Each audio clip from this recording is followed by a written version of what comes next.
Actually, mababa po before ang China pagdating dyan. Journey of success born from the dust. Great Ark Farm. Great morning mga kabaka! Arnel Corpus po mula po dito sa Great Ark Farm. Buwabati po sa inyo ng isang magandang araw. Ngayong araw mga kabaka, dahil nga po nagpo-produce po tayo ng series of videos, ay gusto po nating pag-usapan ngayong araw na to yung comparative analysis of beef consumption per capita in the top 5 richest nations. Kailangan po natin ito na makita para malaman po natin ano-ano po yung posible pag dumating po yung panahon na pwede na po tayo mag-export ng ating sariling produkto, saan po tayo pwedeng pumasok. Ito po, pag ina-analyze po natin yung top 5 na bansa na pinakamayaman sa buong mundo, ito po ay measured by their gross domestic product and a distinct pattern pagdating po sa kanilang beef consumption. Kasama po nga dyan yung cultural influence, economic factors, and health trends. No? So ang mga bansa po na ito, mga kabaka, ay ang United States, pinakamayaman. Sunod po ay ang China, and then Japan, Germany, and of course, ang United Kingdom. Unang-una po, sa United States, ang kanila pong beef consumption ay 26.5 kilos bawat isang Amerikano sa isang taon. Sa atin po dito sa Pilipinas ay nasa 3.6 kilos po tayo bawat tao, bawat taon na karni ng baka ang ating kinakain. Bakit po ang United States ay kayang kumain ng 26.5 kilos na karni ng baka taon-taon? Unang-una dahil po ito sa economic and cultural factors. Mataas po yung kanilang gross domestic product at ang kanilang disposable income. So dahil nga po sa high economic output and disposable income, kaya po nilang kumain ng mas mataas na meat consumption, lalong-lalo na sa karni ng baka. So yan po yan. And of course, dahil po sa kanilang kultura. Dahil po sa kultura po ng mga Amerikano, mahilig po silang kumain ng beef dahil po mahilig po sila sa burger at saka sa steak. Ang pangatlong rason po dyan ay dahil meron po silang agricultural capability. Ang mga Amerikano po ay may extensive cattle farming capabilities supported by the infrastructure and technology that enhance beef production. Kaya ganun na lang po nila kakaya na kumain po ng 26.5 kilos na karne ng baka bawat tao, bawat taon. So ngayon ay pupunta naman po tayo sa pangalawa. Ito po yung China, kasama po ang Hong Kong.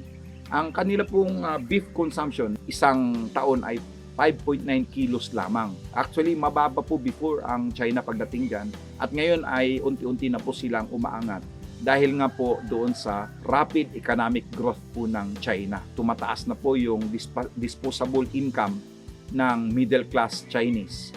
Kaya yung mga tao po na yan sa middle class, sila na po yung kumakain po ng karni ng baka na dati-rati po ay kinakain lamang po nung nasa matataas na estado o yung mga mayayaman.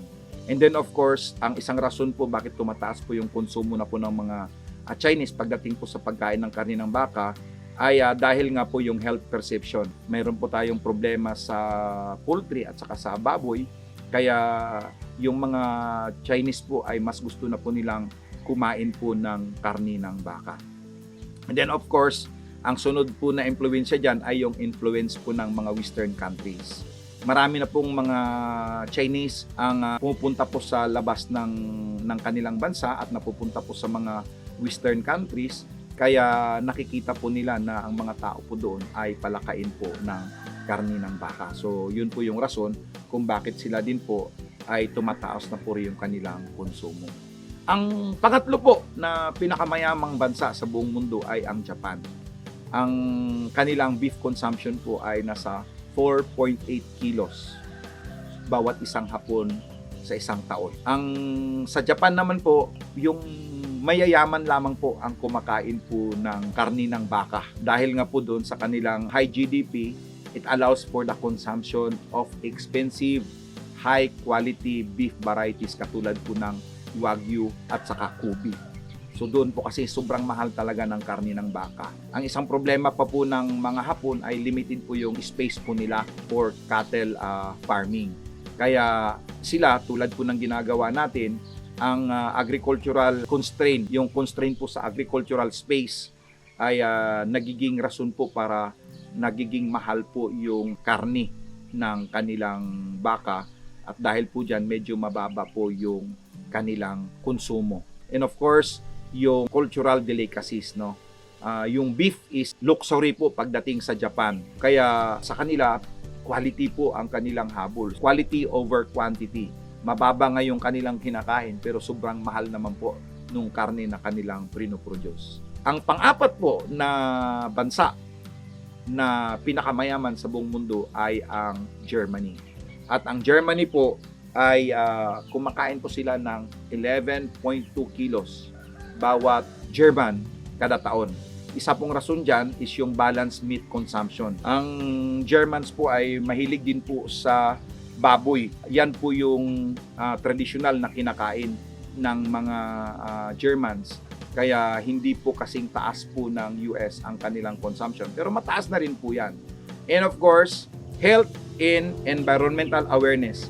Yan po yung isang rason kung bakit mababa po yung pagkain po ng mga Germans sa karne ng baka, dahil ang mga Germans po ay pumupunta towards sa pagkain po ng plant-based diets. No? Yan po yung isang rason kung bakit mababa yung kanilang consumption. When it comes to economic stability, malakas po ang kanilang ekonomiya dahil nga po papunta na sila sa mga plant-based diets at saka yung cultural preference po nila na karne po ng baboy yung kinakain. Kaya ganyan lamang po kababa yung kanilang beef consumption. At ang panghuli po ay ang United Kingdom. Ang United Kingdom po ay kumakain po ang bawat tao sa kanila ng 8.3 kilos bawat taon. Ang economic and cultural factors po nito ay yung tradition and yung mad cow disease impact. Traditional disease often includes beef, pero dahil nga po doon sa mad cow disease, may point po na parang natakot po yung mga tao na kumain po ng karne ng baka. Doon po sa kanila kasi nag-umpisa yan. Health campaign, ayan po yung isang dahilan. Katulad din po ng Germany kung bakit hindi ganun kataas ang kanilang consumption po. And then, ang UK po wala pong problema, mayaman, pero may mga political issues po sila kung saan yung mga consumers po ay medyo alalay lang po pagdating sa paggastos, lalong-lalo na sa pagbili ng pagkain. And summary, yung dietary preference nagbabari po sa bawat bansa, katulad po ng US dahil parang pinakakanin na po nila, nagiging staple na po nila yung beef. At dahil po dyan, mataas po yung kanilang konsumo. Pero katulad po ng sa bansang Japan and China, yun po yung kanilang cultural and economic factors na naglilimit po yung kanilang intake. Pagdating naman po sa cultural influences, yung cultural significance of beef, whether as a luxury item in Japan or dietary staple in the US, heavily influences consumption patterns. Yung economic factors, of course, overall, wealth of a nation, its agricultural capabilities, and the economic stability of its population will play critical roles in defining beef consumption levels. And of course, dahil din po sa health and environment. Ganyan po ang pattern po ng beef consumption ng 5 pinakamayayamang bansa sa buong mundo. At mula po dyan, makukunan po natin ito ng idea kung saan po pwedeng patungo ang Pilipinas. So tayo po ay mas mababa pa po sa kanila. So ibig sabihin, pagdating po sa possible market po ng ating karne ay mayroon pa pong space at yung mga magsasaka ay pwede pong kumita sa ganitong opportunity. So yun lamang po. Sa muli, Kabakang Arnel Corpus, sa ngalan po ng aking partner, si Pastor Julius Paler. Paki-like, share, and follow po ang aming page sa YouTube at saka sa Facebook. Great Ark Farm, ni Kabakang Arnil ang nagsasabing magandang umaga at pagpalain po tayo ng Panginoon. Cultivating